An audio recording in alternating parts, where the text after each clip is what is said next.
दीपक जी, मेरी महारानी ऐसी श्री हरिवंश महाराज जी, गुरुदेव भगवान, पता नहीं जाने अनजाने में इस अदम से कौन सा अपराध बन गया है कि कुछ कुछ भी ठीक से नहीं हो पा रहा, नाम जप भी ठीक नहीं चल पा रहा, मंत्र भी नहीं। और महाराज जी अंदर अंदर से बहुत जलन सी हो रही है, नेगेटिव विचार आ रहे हैं महाराज जी। ऐसे में क्या किसी करें? संत के प्रति आपका कोई भाव बिगड़ गया क्या? है? समझ में नहीं आ रहा मेरे को। नहीं, ये समझना होगा धैर्यपूर्वक कि किसी संत की निंदा सुन ली, किसी संत की निंदा कर दी या किसी संत की अवज्ञा हो गई, तभी ऐसी स्थिति होती है। एक दो दिन स्थिति रहे ऐसी तो वो भोजन से भी हो सकती है, गलत भोजन होने पर ऐसा हो सकता है।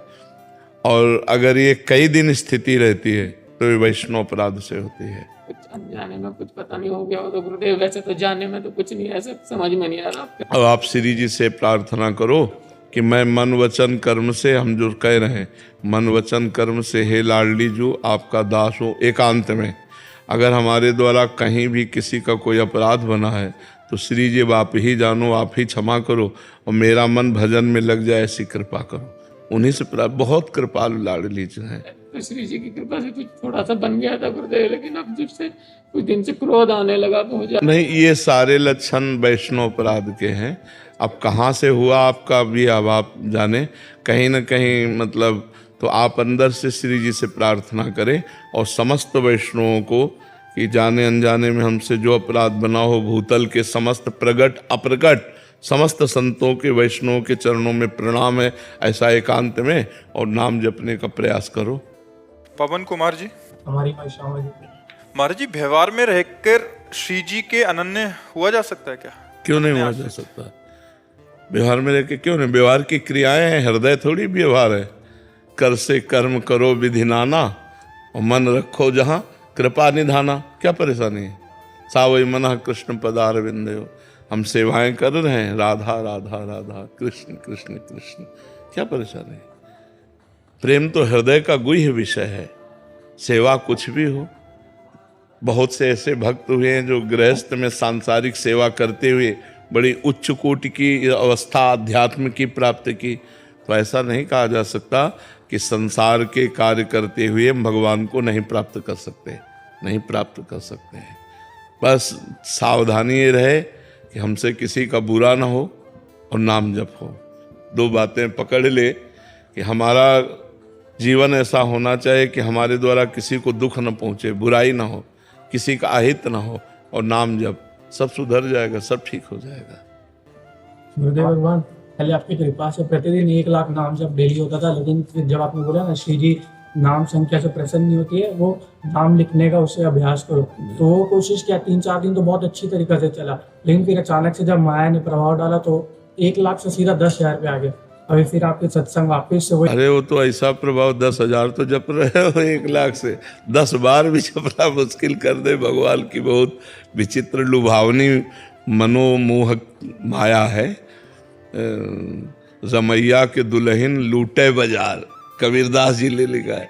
रमैया के दुल्हन अर्थात माया, भगवान मायापति है ना, तो रमैया के दुल्हन लूटे बाजार। बड़े बड़ों को शिव विरंचिका मोह है, को है बपुरान, अस जिय जान भजी मायापति भगवान। कृपा से बस एक चीज है कि नाम के बल से श्री जी का नहीं हो, उसकी ठसक से श्री जी। हाँ, नाम जप करो पर करते रहो। नाम जब डोरी है, अगर डोरी नहीं रहेगी तो पतंग नहीं पकड़ पाओगे। डोरी हाथ में है तो पतंग मिल जाएगी। नाम डोरी है और प्रभु पतंग है, जाएंगे कहाँ? मीनाक्षी डांगी जी, लखनऊ से। राधे राधे महाराज जी। महाराज जी मेरा प्रश्न है कि शिव जी की आराधना में भक्त को सबसे पहले क्या अनुभव होना चाहिए, शांति, भक्ति या वैराग्य? श्रद्धा और विश्वास। सबसे पहला सोपान है श्रद्धा, फिर है विश्वास, फिर आगे संसार से वैराग्य, फिर प्रभु के चरणों में अनुराग, और फिर अगर मोक्ष चाहता है तो मोक्ष, प्रेम चाहता है तो प्रेम मार्ग में चला जाएगा। पर सबसे पहली सीढ़ी है श्रद्धा, फिर है विश्वास, दृढ़ विश्वास भगवान के चरणों में। तब फिर अनुभूतियां शुरू होती हैं। जब पहले दृढ़ विश्वास होना ही कठिन है, भगवान के चरणों में विश्वास होना कठिन है। माया ऐसे ऐसे लीलाएं कर देती है तो हमें लगता है पता नहीं भगवान हैं भी कि नहीं। भगवान हमारी बात सुनते हैं कि नहीं सुनते, भगवान हमारी बात बनाएंगे कि नहीं बनाएंगे। कई तरह के ऐसे संशय आ जाते हैं तो हमारा विश्वास टूटने लगता है। और हमें लगता है भगवान से हमें प्रार्थना करनी चाहिए कि हमारी श्रद्धा आपके चरणों में लगे, हमारा विश्वास आपसे जुड़े। अगर श्रद्धा और विश्वास है तो वैराग्य, अनुराग, ज्ञान सब कुछ आ जाएगा। पहले हमारा श्रद्धा और विश्वास। श्रद्धा कहते हैं शास्त्र और संतों के वाक्यों में बिल्कुल यथावत बुद्धि रखना, अपना क्यों में ना लगाना। और विश्वास कहते हैं भगवान हैं, वो हमारी बात सुन रहे हैं, वो हमें बहुत प्यार कर रहे हैं, वो सुहृद हैं हमारे, उनसे बढ़कर कोई हमारा नहीं। ऐसा दृढ़ विश्वास हो तब आगे उन्नति प्राप्त होती है। कृपा सिंधु शरण जी। श्री हरिवंश श्री हरिवंश महाराज जी। महाराज जी, आपके चरणों में कोटि कोटि नमन। महाराज जी, अध्यात्म में साधन का अधिक महत्व है या आश्रय का? आश्रय का। अगर आप तप करते हैं, साधना करते हैं तो तप लोक की प्राप्ति होगी। लेकिन यदि भगवद आश्रित हैं और कोई त्रुटियां भी हैं, ऐसी समस्याएं भी हैं जो नहीं होनी चाहिए और आपका शरीर छूट जाता है, तो आश्रय से भगवत प्राप्ति होगी। मेरे बनाए ना बनेगी कोटि कल्प लो, आपके बनाए बनेगी पल पाव में।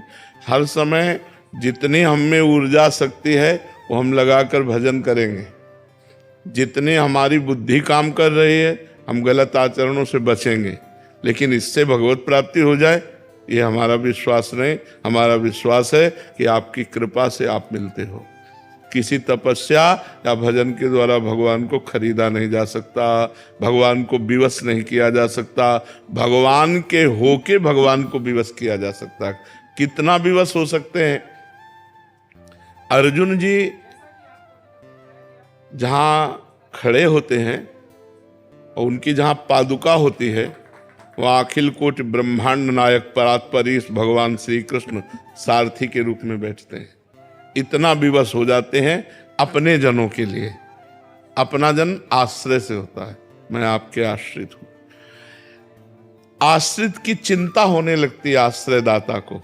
जैसे आपके दरवाजे पे कुत्ता बैठे, आपसे कोई मतलब नहीं, लेकिन वो कहीं जाए ना, तो आप अपने आप उसके भोजन की व्यवस्था करने लगेंगे। एक दिन न सही, 2 दिन न सही, जब आप देखोगे जाते नहीं, दरवाजे पे बैठा रहता है, तो 2 रोटी लेके निकलोगे और डालने लगोगे। उसने आश्रय एक दरवाजे का ले ले, अन्य दरवाजे ना जाए, तो ये जिम्मेवारी आपके ऊपर अपने आप सवार हो जाएगी कि सुबह शाम 2 रोटी आप डालने लगोगे। क्योंकि देखो जा ही नहीं रहा है, यही हमारे दरवाजे पड़ा है। तो ऐसे ही हम बिल्कुल कोई अन्य आश्रय ना लें और प्रियाजू के आश्रित हो जाए तो हमारा काम बन जाएगा। अनन्य आश्रय बहुत बड़ी बात है। अनुकूलता होती है तो लगता है प्रियाजू की बहुत कृपा है, और जब प्रतिकूलता होती तब ऐसे मन घबरा जाता है कि पता नहीं, हे शंकर भगवान आप कृपा करो, हे राम जी आप कृपा करो, हे श्याम जी आप कृपा करो, हे देवी जी आपकी। नहीं, उस समय भी एक ही होना चाहिए। बने तो रघुबर ते बने और बिगड़े तो भरपूर, और तुलसी औरन ते बने ता बनिबे पे धूर। जिसका हमने आश्रय लिया है, अगर बने तो उसी प्रभु से बने, और ना बने तो बिगड़ जाए, हमें कोई बनाने की कोशिश नहीं। हे नाथ मैं आपकी शरण में हूँ, आप देख लो, पक्का हो सब ठीक हो जाएगा, पक्का सब ठीक हो जाएगा। हमें चाहिए भगवान का आश्रय दृढ़ लें। सबसे बड़ी भक्ति क्या है? आत्मसमर्पण। श्रवणम कीर्तनम स्मरणम विष्णुपाद सेवनम अर्चनम बंदनम दास्यम सख्यम आत्मनिवेदनम। आत्मनिवेदन पूर्ण भक्ति। आत्मनिवेदन का मतलब होता है आश्रय, समर्पित हो जाना। हे नाथ मैं आपको समर्पित हूँ। अंदर से मन वचन कर्म से भगवान का शरणागत निश्चित भगवान को प्राप्त होता है। हमें प्रयास करना है, जो हमारी शरणागति में कमजोरी है कि भगवान के विरुद्ध आचरण हैं, जो अपने शरीर को लेकर मांगे हैं, जो अपने परिवार को लेकर मांगे हैं, वो केवल अपने प्रभु के सामने पेश करते रहें और ये मांगते रहें कि आपके सिवा हमारे मन में किसी अन्य का आश्रय न हो। जरूरतें हैं लेकिन आश्रय नहीं। ध्यान रखना, जैसे मैं आपका हूं, मेरी जरूरतें हैं तो मैं सिर्फ आपसे कहूंगा, इनसे नहीं कहूंगा। जरूरतें हैं, पर आपसे कोशिश करें कि आप तो अल्पज्ञ हैं, पता नहीं पाएंगे कि हमारी क्या जरूरत है, लेकिन भगवान सर्वज्ञ है, उनको सब पता है। तो हम अपनी जरूरतों की बात भी ना कहें, ये बहुत ऊंची बात है। लेकिन अगर कहें तो सिर्फ अपने प्रभु से, जो हमने प्रभु को अपना माना है, राम रूप, कृष्ण रूप, राधा रूप, शिव रूप, हम उसी से बात करें कि ये जरूरतें यद्यपि हमें आपसे नहीं कहनी चाहिए, पर हम अज्ञानवश कह रहे हैं ये जरूरतें, पर आपसे, औरों से नहीं। तो ये अनन्य आश्रय जो है ये बहुत जल्दी भगवत प्राप्ति करा देता है। नहीं तो जन्म जन्म जतन करते रहो, कोई त्रुटियां होती रहती हैं और भगवान से मिलने में बाधा पहुंच जाती है। पर अगर आश्रय लिए हो तो त्रुटियां होने पर भी भगवान कृपा करके अपनी शरण में ले लेते हैं। नीना गर्ग जी पंजाब से। राधे राधे महाराज जी। महाराज जी, मेरा प्रश्न है कि भक्त और रसिक में क्या अंतर है? भक्त है फल और रसिक है उसका रस। जब भक्त परिपक्व रस में डूब जाता है तो उसे रस कहते हैं। जैसे आम है तो आम में रस है, लेकिन कब आता है? जब पक जाता है। पक जाता है तभी तो भक्त जब परिपक्व हो जाता है तो वही रसिक हो जाता है। जब उसमें रस का प्रादुर्भाव होता है, प्रिया प्रीतम के चरणारविंद का प्रेम रस, रस ही की मूर्ति दो रसिक लाडली लाल। जब तक हम और भगवान हैं तब तक भक्त है, और जब हमारा भाव प्रिया प्रीतम में डूब जाए, प्रिया प्रीतम के सुख में डूब जाए, प्रिया प्रीतम की सेवा में डूब जाए, अपनी सुधि ना रहे, तो उसे रसिक कहते हैं। रसिक तब ही पहचानिए जाके यह रस रीति, छिन छिन ही में उपजे लाल लाडली प्रीति। प्रिया प्रीतम के चरणों में प्रतिक्षण वर्धमान प्रेम, उनकी रूप माधुरी झलक रही है, उसी में डूबा हुआ, उसे रसिक कहते हैं। रसिक सबसे बड़ी पदवी है। जो रसिक जन है वो सबसे बड़े हैं। भक्त कभी अपने संकट निवृत्ति के लिए भगवान से प्रार्थना करता है, कभी अर्थ के लिए प्रार्थना करता है, विविध प्रकार, लेकिन रसिक प्रिया प्रीतम को आशीर्वाद देते हैं और उनके सुख के लिए हर समय चिंतन करते हैं, कैसे लाडली लाल को सुख पहुंचाएं। अब यहाँ अपने ही सुख में फुर्सत नहीं तो लाडली लाल के सुख की बात क्या, ये तो बहुत ऊंची बात है ना। इसीलिए भगवत रसिक, रसिक की बातें रसिक बिना को समझ सके ना। भगवत रसिक जी कहते हैं बिना रसिक के कोई रसिक की बात नहीं समझ सकता। तो भगवान के प्रेम रस में डूबा हुआ रसिक कहलाता है। जो लाडली लाल के प्रेम रस में डूबा है वही रसिक है। सीरज जी कनाडा से। राधे राधे महाराज जी। महाराज जी, क्या अप्रकट संत महाराज जी से मानसिक रूप से दीक्षा मिल सकती है? यदि हाँ तो हमें कैसे ज्ञात होगा कि उनके द्वारा कौन से नियम दिए बहुत गए? कठिन बात है। जो महापुरुष अप्रकट हो चुके हैं और वो प्रभुमय हो गए, जैसे तरंग समुद्र में लीन हो गई, ये ज्ञान मार्गी संतों का होता है। और या प्रिया प्रीतम के भाव में देह प्राप्त करके भाव दे उनकी सेवा में है। अब उनका आकर्षण कर लेना, वो मान लो रसिक है तो प्रिया प्रीतम की सेवा से हट करके उनका चित्त हमारी तरफ आ जाए और वो हमको अपना शिष्य स्वीकार करें, ये बहुत बड़ी बात है। इसीलिए भगवान की प्रेरणा से हर संप्रदाय में आचार्य रूप में प्रकट हुए हैं। तो आचार्य परंपरा से प्राप्त मंत्र हम किसी प्रगट संत से लें। हमारी इतनी सामर्थ्य नहीं कि हम ललिता जी का आकर्षण करके उनसे मंत्र ले लें। भाई होए किसी की तो ले लो। हमें तो प्रगट गुरु की कृपा मिली है, प्रगट गुरु के चरणों से मंत्र मिला है, उन्हीं के चरणों का आश्रय लिए हैं। अब ऐसा कोई सिद्ध पुरुष, ये तो सिद्ध पुरुष होता, साधक थोड़ी होता है कि चिंतन किया और ललिता जी आके मंत्र दे गई, विशाखा जी आके मंत्र दे गई। नहीं तो सहजता के लिए ललिता जी का अवतार स्वामी हरिदास जी हैं।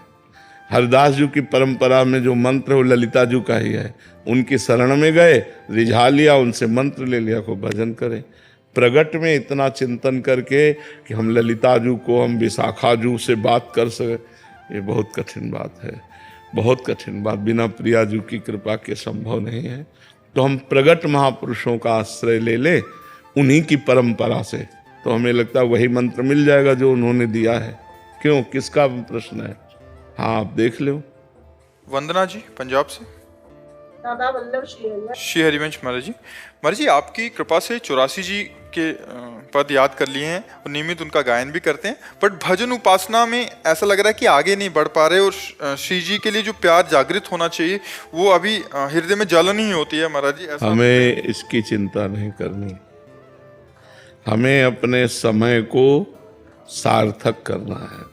पहला नियम अंदर से ये बनाओ कि हमारा 24 घंटे में कितना समय श्री जी को समर्पित होता है। कभी नाम जप के, कभी 84 जी का पाठ करके, कभी अष्ट याम सेवा में जो भी याम कर पावे श्री जी का सेवा करके। हमको 24 घंटे सतत श्री जी में लगे रहना है बस।